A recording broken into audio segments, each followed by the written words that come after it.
Olá, tudo bem? Começo mais um direto de hoje falando sobre como foi o dia D de vacinação contra a gripe e a HPV no sábado. Mesmo com o sábado de sol, os números divulgados pela Secretaria Municipal de Saúde foram muito abaixo da estimativa de 3 mil imunizados.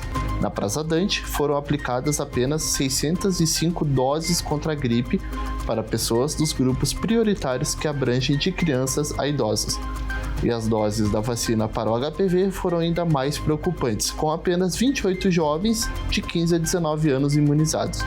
Quem não pôde comparecer ao evento no sábado passado pode se imunizar nas unidades básicas de saúde dos bairros das 8 da manhã às 14 horas da tarde. Falando de leitura, te conto como foi a comemoração dos 20 anos da Livraria do Arco da Velha, realizado no dia 12 de maio.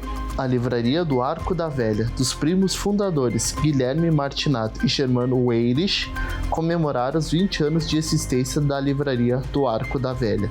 Na segunda, dia 12, evento intitulado 20 anos de magia, do Arco da Velha em Histórias, em parceria da Livraria Órbita Literária.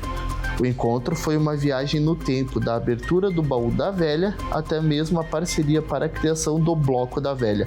A atividade foi gratuita. Por falar em leitura e histórias, entramos na Semana Nacional dos Museus. Confira agora a programação na nossa cidade. O futuro dos museus em comunidades em rápida transformação é o tema da programação cultural da nossa cidade.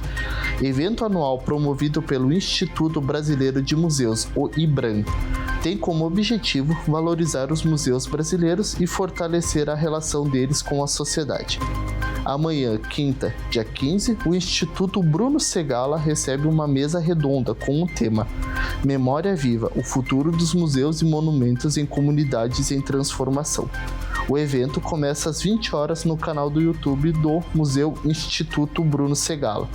E na sexta, dia 15, uma visita imersa no Museu Ambiência Casa de Pedra, com início às 19 horas. Para conferir o restante dos eventos, escaneie o QR Code. Fique atento às nossas redes sociais, Instagram e YouTube, e acompanhe todos os bastidores. Até o próximo direto neste mesmo canal, neste mesmo horário.